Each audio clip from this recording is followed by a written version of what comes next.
Thank you. My name is Scott Ornstein with the Environmental Law Center at the University of Victoria. And as you heard yesterday, CEAA delivered a legal submission to the Federal Minister of the Environment calling on him to refer this project to an independent review panel under the Canadian Environmental Assessment Act, or CEAA.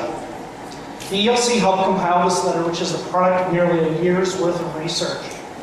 I have several copies. If people in the audience would like to take home a copy, I brought some copy of the letters. You can also, it's accessible on our website, elc.uvic.ca, and you can also get some of the 36 appendices that make up the letter, and you can look on there, including the letter of Mayor Fortin to Minister Peppo. It's one of those. 20 organizations, environmental groups, businesses, paddling organizations, community groups, and the former mayors of Victoria wrote support letters for a call for a review panel. Why is there an independent review panel necessary? Currently, the project is subject to a screening, the least vigorous approval process available under CEAA. In a screening, no public hearings are required. At best, the public gets to read the developer's proposal and offer comments.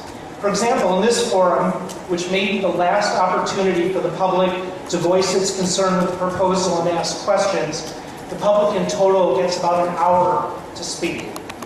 In a screening, there is little transparency. Federal and provincial government representatives decide, behind closed doors, whether this project will go ahead or not.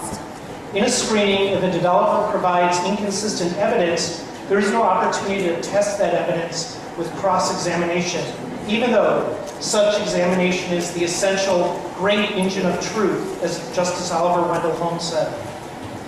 In contrast, an independent review panel is the most rigorous approval process for a project under CEAA.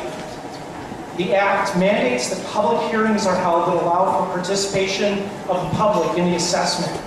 The review panel can summon and cross-examine witnesses to the public hearing. Proponent claims can be probed and questioned.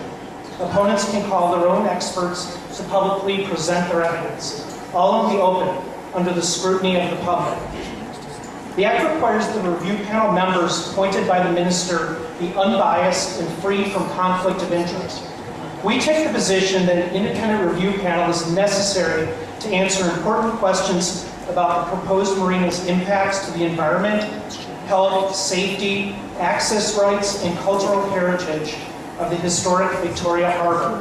It is also necessary because of widespread concerns raised by the public. The proposed marina will affect all aspects of the physical environment in Victoria Harbour, land, water, and air, as the planned marina will take over a significant portion of Victoria's open harbour, 2.63 hectares, an area about 5 times the size of all wharves in front of the Empress Hotel. Dredging and shading out of habitat to make way for mega yachts threatens migratory bird and fish and will potentially resuspend toxins in the water. However, according to CEAA, environmental effects are not only changes to the physical environment, but also effects to health or effects on the physical and cultural heritage of a place. The marina's environmental changes will affect public health and safety. Winds in the Middle Harbor already pose a challenge to aircraft and boats. With the proposed marina, any margin for safety will be gone. Non-powered vessels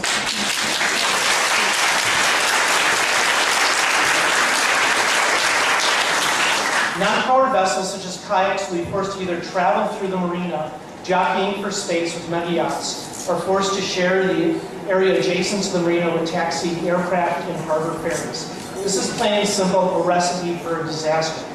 An independent review panel will address all of these social-cultural impacts as well, and as the guidelines for CEAA itself suggest, the cultural heritage of a harbor or an area is also fair game for an environmental assessment. So we propose that an independent review panel be called. Thank you.